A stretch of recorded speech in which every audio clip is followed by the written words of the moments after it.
Hey Friends, willkommen zurück bei «Hören mal». Heute ist Dienstag. Es fährt gerade ein fetter Traktor bei mir ums Haus und ich kann nichts daran ändern und wir müssen es jetzt einfach akzeptieren. Ich habe das Gefühl, ich kriege das nicht mehr rausbearbeitet. Aber ist ein Schnurzi-Furzi, oder? Live-Update von dieser Woche.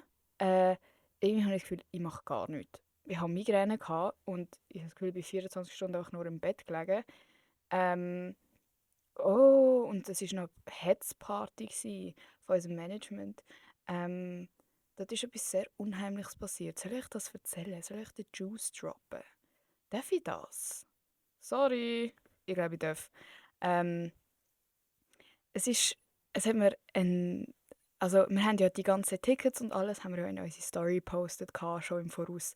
Und wir haben dann alle animiert, so, ja, kommt, wird lustig und so. Obviously, oder? Wir wollen ja schon auch, dass ihr an die Party kommt, die extra für das gemacht ist.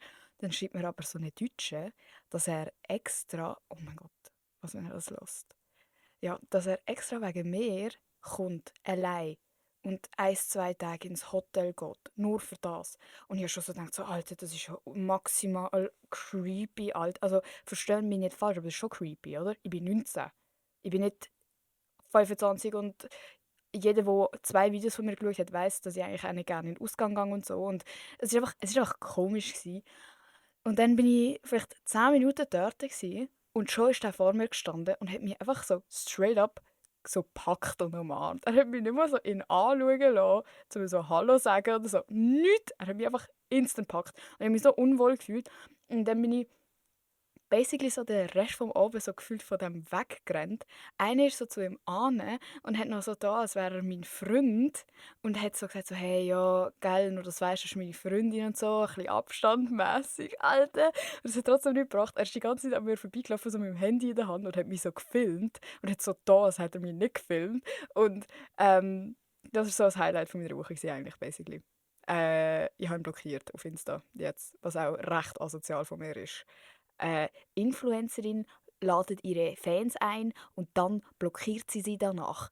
Ja, aber das habe ich einfach nicht gemeint damit. Aber sonst war es ein lustiger Abend. Ich habe zwar 2 Tage noch nach Rauch gestunken und ich habe wahrscheinlich jetzt 4 Monate nicht mehr in den Ausgang, weil einmal ist genug. Aber ja, es war lustig. Und heute geht es um Daddy Issues, wie du wahrscheinlich schon irgendwo gehört hast oder gelesen hast. Ähm, Ich will einen Disclaimer machen und sagen, das ist jetzt nicht aus Psychologiestudentin Emma-Perspektive. Weil, glaubt mir, ich habe nichts über das gelernt in meinem Studium bis jetzt. Wir sind noch ziemlich bei den Basics und das ist schon ziemlich komplex, würde ich behaupten. Wir reden über Emma erfahrungsbasiert. Emma. Einfach Emma.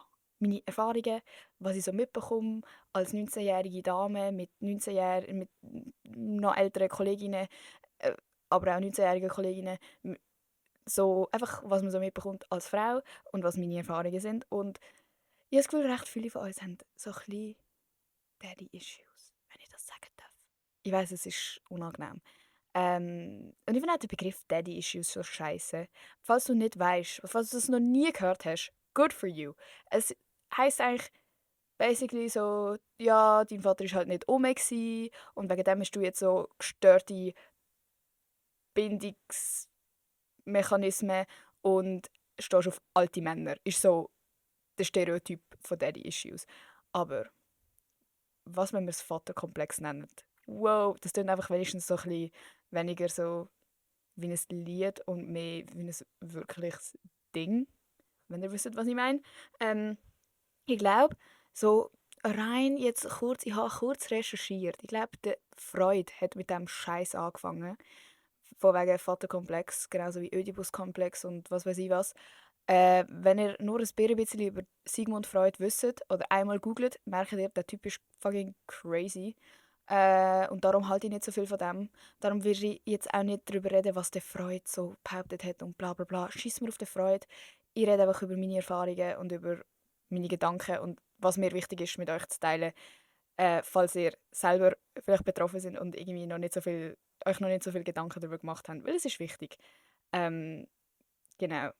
Und ich würde einfach so ganz allgemein sagen, anstatt jetzt so die stereotypisierte Sicht von den Daddy Issues, die ich vorher gesagt habe, es geht einfach darum, dass ein Vater, dass du ohne die typische gesunde Vaterfigur aufgewachsen bist. Es kann schon sein, dass er rum war, aber halt trotzdem nicht so die Vorzeigefunktion so wirklich gut umgesetzt hat. Oder du hast vielleicht nie das Gefühl bekommen von deinem Vater, dass du gut genug bist oder so Sachen. Und ich habe das Gefühl, das führt dann alles so low-key zum Gleichen, dass du halt irgendwie kein Selbstwertgefühl hast oder irgendwie ein gestörtes Bild von dir selber oder so mega das Bedürfnis hast, Aufmerksamkeit von außen zu bekommen, weil du das daheim irgendwie nicht so wirklich bekommen hast von deinem Vater zum Beispiel. Ähm, und es soll übrigens auch gar kein Shade sein an meinen Vater oder an meine Eltern oder irgendetwas. Äh, Es ist halt einfach ein Fakt, dass mein Vater nicht rum war. Und es ist auch okay so. Aber es hat dann halt auch gewisse Effekte. Ähm, und ja, ja. Heutzutage würde man auf jeden Fall, glaub, in der Psychologie eher sagen Bindungsstörungen und nicht Vaterkomplex oder was auch immer. Es hat alles einfach nur mit Bindung zu tun. Bist du unsicher im die binden oder bist du so mega, kennt ihr nicht die englischen Attachment Styles? Ich weiß gar nicht, wie das alles auf Deutsch heißt, aber so anxious Attachment Style, dann insecure, ist das nicht das Gleiche? Keine Ahnung, geht auf jeden Fall die Attachment Styles googlen und informiert euch über euch selber, weil das kann euch sogar noch helfen, falls ihr Bock auf Beziehungen habt und so. Ähm, ja. Für mich persönlich kann ich sagen, dass es mir extrem viel Unsicherheit gebracht hat, dass meine Eltern auseinandergegangen sind.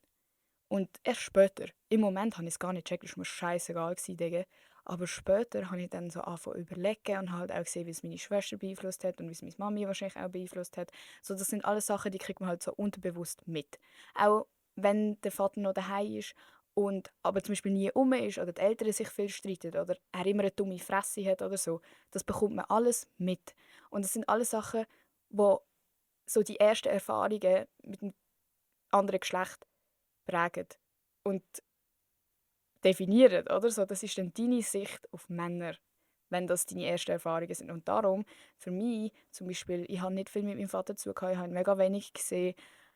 Ich habe Angst vor Männern, so die ersten wahrscheinlich 10 Jahre von meinem Leben. Ich habe angefangen zu heulen, als ich herausgefunden habe, dass ich zum ersten Mal im Leben einen männlichen Lehrer haben werde, weil ich das einfach nicht haben können. Ich habe nicht gewusst, was zum Fick macht man mit dem Geschlecht, weil ich so wenig Berührungspunkte mit dem hatte.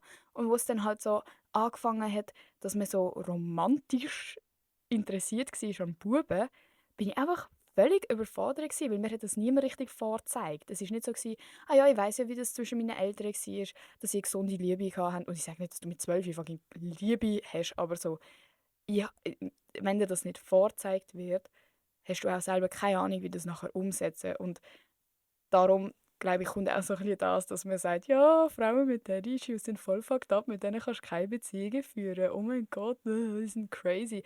Ja, logisch, low-key, weil von wo sollen wir es wissen?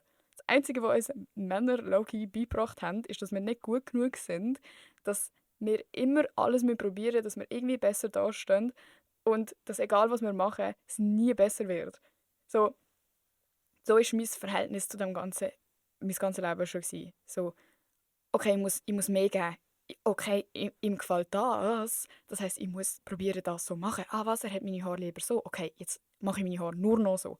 Ähm, Was könnte ich sonst noch machen, dass ich ihm mehr auffalle, weil ich bin ja sonst nie gut genug gewesen. Es hat wirklich so angefangen, dass ich das so questioned habe im Nachhinein, so, wieso sind meine Eltern auseinander? Und das habe ich wirklich schon im Studium gelernt, dass es halt sicher, dass Kinder den Fehler bei sich selber anfangen zu suchen, wenn die Eltern auseinandergehen, was ja nichts mit den Eltern zu tun hat, aber einfach, ich hatte das schon auch so gehabt, dass ich dann so überlegt habe, so, ja, Bro, wenn der nicht einmal bei uns bleiben hätte können, heisst das dann, dass ich nicht gut genug war, dass mein eigener Vater bei mir bleiben würde? Und das sind dann so Gedanken, wo dann einfach so, wenn du eh schon traurig bist, dann kommt das und so, irgendwie, eigentlich bist du traurig, weil, keine Ahnung, dein Crush hat dir nicht zurückgeschrieben. Nachher ist es so, ja, aber ich bin ja eh nicht gut genug. Und, ja, mein Vater hat mich ja eh auch nicht wollen. So crazy Gedanken, die ja rational gesehen mega übertrieben sind. Und man weiß ja eigentlich, ja, das stimmt wahrscheinlich nicht ganz so, aber das Gefühl, das tiefe Gefühl von nicht gut genug sein, bleibt halt einfach. Und das Gefühl führt, glaube ich, bei ganz vielen dazu, dass man eben genau zum Beispiel ältere Männer, also wir reden da von nicht gerade 50-Jährigen, sorry, das ist jetzt nicht die Norm, das ist einfach irgendwie so ein komisches Bild, das sich entwickelt hat, aber einfach, dass man reife Männer, sagen wir mal so, reife Männer eher sucht, weil die einem das Gefühl geben von Sicherheit und von Kontrolle, was man sonst halt nie gehabt hat. Sonst war alles immer Chaos gewesen und eben, man weiß nicht, was machen. Man ist so ein Lamm. Und wenn du dann so einen Typ findest, der dir sagt, was du musst machen musst, wie du dein Verhalten hast, was du anlegen musst, bla bla bla bla bla, was ja dann auch mega schnell in so toxischen Beziehungen endet, das ist, das ist sehr angenehm für jemanden, der Ruhe sucht und wo das noch nie gehabt hat. Das ist so, endlich muss ich nicht selber alles machen. Weil ich habe das Gefühl, auch wenn du zum Beispiel jetzt von einer alleinerziehenden Mutter erzogen wirst, hast du auch extrem das Bild von, wow, die kann alles. Die macht alles allein und wir machen alle alles miteinander allein. So mäßig. Wir schaffen das, wir sind mega independent und so. Und wenn du dann auch so langsam zu dem wirst, so hey, ich kann alles und niemand muss mir helfen und nein, ich brauche keine Hilfe und so ein bisschen in das rein, dann ist es umso besser, eben wenn du dann irgendwo das so abgeben kannst. Und dann passiert eben das, was man so mit 13, fucking mit 16-Jährigen schreibt und sich irgendwie von denen verarschen lässt, weil man meint, man ist so reif und so gescheit und hahaha. Und next thing you know, erzählen die irgendeinen Scheiß über die Junge, weil du mit ihnen auf Snapchat geschrieben hast. Story of my life. Ähm, und auch, was sonst noch, also, wartet, so ein bisschen für die Struktur. Ich bin gerade am Aufzählen, was für Effekt das später so austragen kann. In meiner Erfahrung auf jeden Fall. Eben dass man schon eher erfahrene oder reifere Love Interests hat. Dass man alles macht, um die zu beeindrucken. Alles macht, dass sie nur nicht weggehen. Weil du so ein kleines bisschen von Rejection heisst, du bist scheiße. Alles, alles, was nicht gut genug ist, heisst, oh mein Gott, ich bin nicht gut genug. Es ist nicht, ja, es passt halt nicht oder ja, der hat halt einen anderen Typ. Nein, ich bin nicht gut genug, wenn du mich nicht perfekt findest. Das ist fucking crazy. Aber so ist es wirklich eine lange Zeit für mich gewesen. Auch, dass man sich übersexualisiert, ist sehr häufig, glaube ich. Nicht glaube, ich weiß es eigentlich. Ich sage einfach gerne glaube, damit, falls es falsch wäre, könnt ihr mir nichts sagen. Ähm, Weil das so der Weg ist, wo man von ganz klein auf eigentlich weiß. Ich weiß nicht, wie früh weiß man das bitte schön schon, dass man hihi, Frauen mit Ausschnitt, hihihi, wow, da schauen alle an. Das weiß man einfach.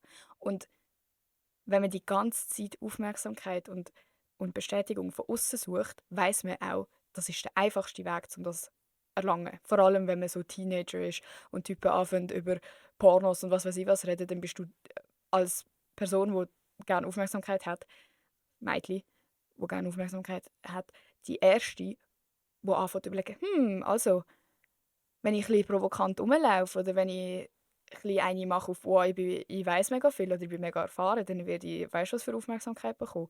Und das führt dann zu sehr gefährlichen Szenarien, wenn sich das irgendwie ausbreitet oder eben du anfängst mit älteren Typen etwas zu tun haben, schreiben, was auch immer. Ich weiß nicht, wie das heutzutage funktioniert. Früher war bei uns das wirklich so, gewesen, so ja, die 16-Jährigen von der Schule sind dann halt einfach zu den 13-Jährigen angegangen und haben so Snap». Und nachher hast du dich mega geehrt gefühlt und hast alles gemacht, um denen zu gefallen. Heutzutage ist das wahrscheinlich noch schlimmer, keine Ahnung, passt einfach bitte auf. Und dann ihr Trick war es immer so ein bisschen, «Wow, du bist mega reif für dein Alter. Hi, hi, hi, hi.» Und dann fühlst du dich wie eine Prinzessin und denkst dir so, «Wow, ich bin so anders.» Und es ist immer das, so das, wirklich das Pick-me-Ding eigentlich. Man will sich wie sagt man dem, abstellen von der Masse. Nein, einfach so abheben. Du willst rausstechen. Ich kann von Deutsch mehr, ich bin gerade richtig hyped.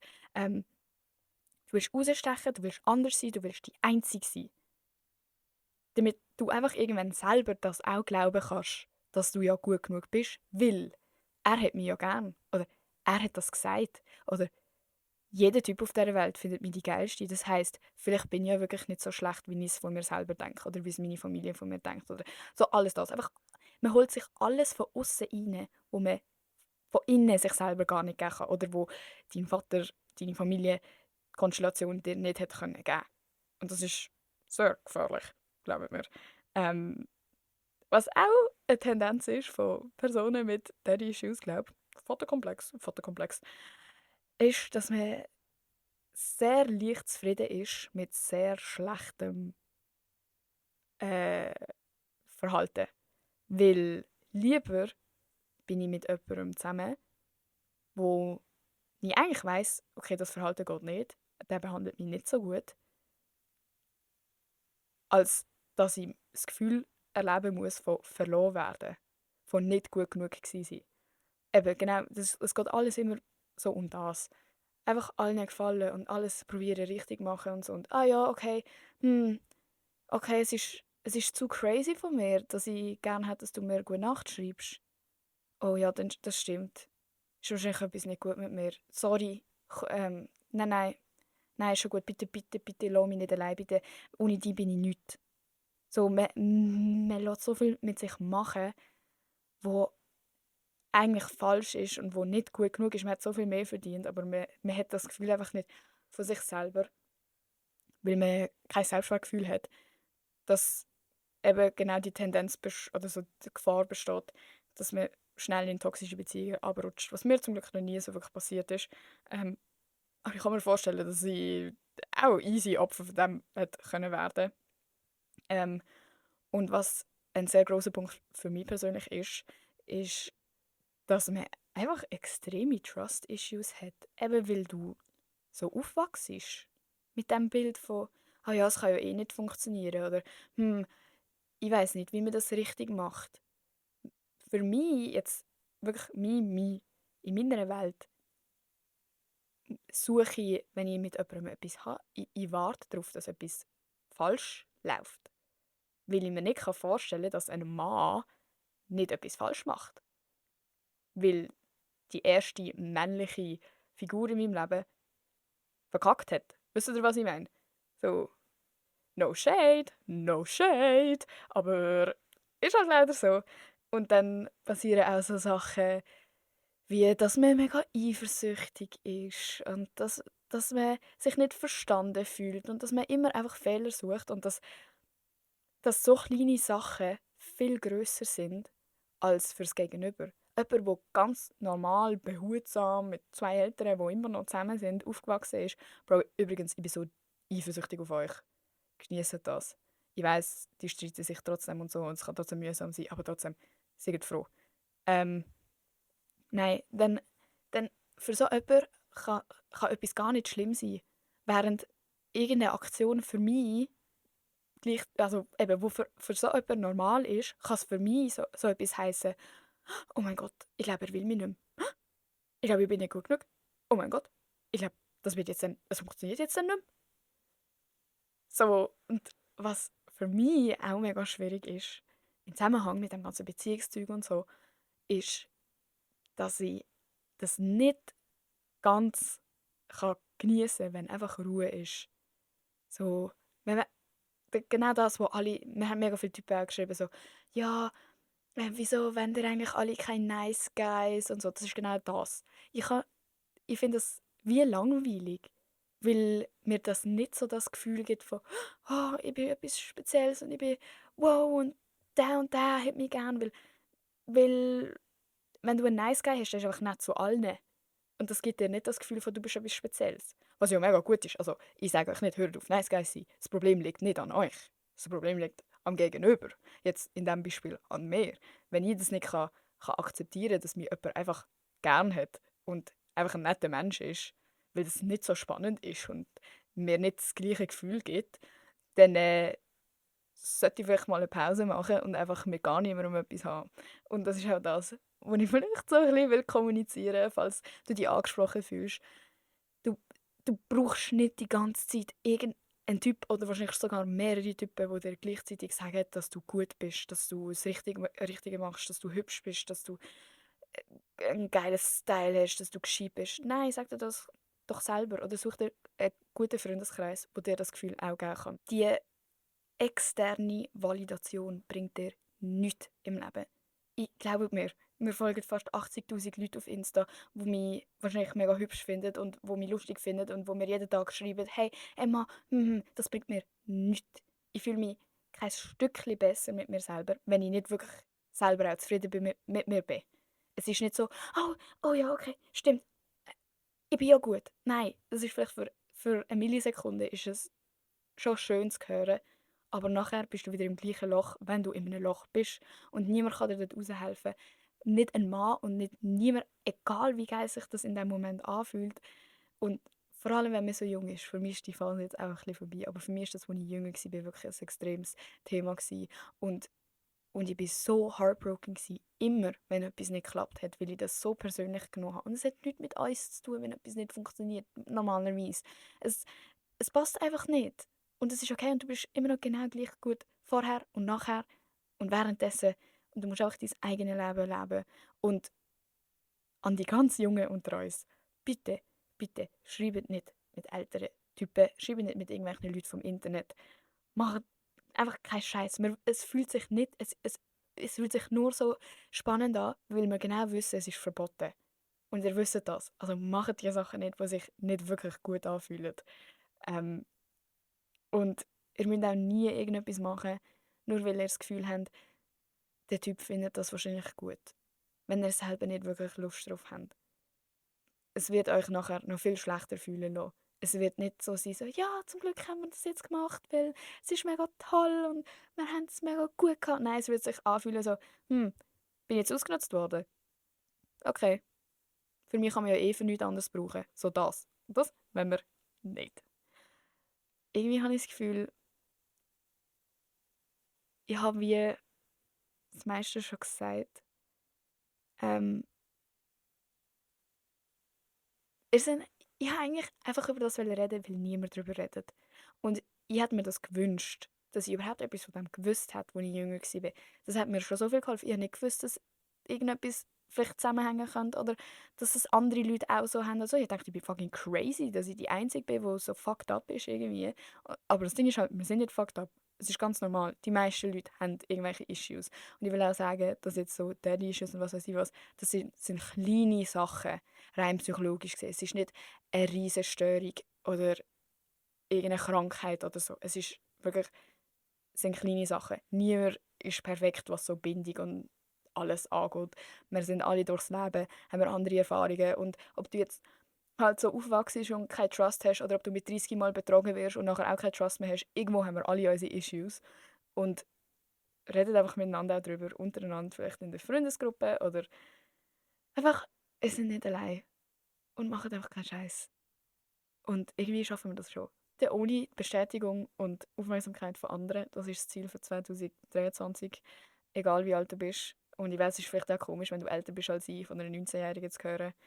Aber ich habe sehr viel Zeit damit verbracht, mir Gedanken über das zu machen. Und darum fühle ich mich berechtigt, über das zu reden. Ähm, ja, und vielleicht reden ja auch mehr Leute jetzt über das. Vielleicht ich weiß nicht. Es ist wichtig. Reden wir doch einfach drüber. Ich weiß, es ist ein bisschen unangenehm, aber ja. Auf jeden Fall freue ich mich auf nächste Woche. Ich glaube, ich suche mir ein bisschen chilligeres Thema aus für nächste Woche, weil es stresst mich schon ein bisschen in der Schweiz. Und ich wünsche euch bis dahin eine schöne Woche. Schreibt mir eure Meinung gerne unter dem Insta-Post, falls ihr Balls habt dafür.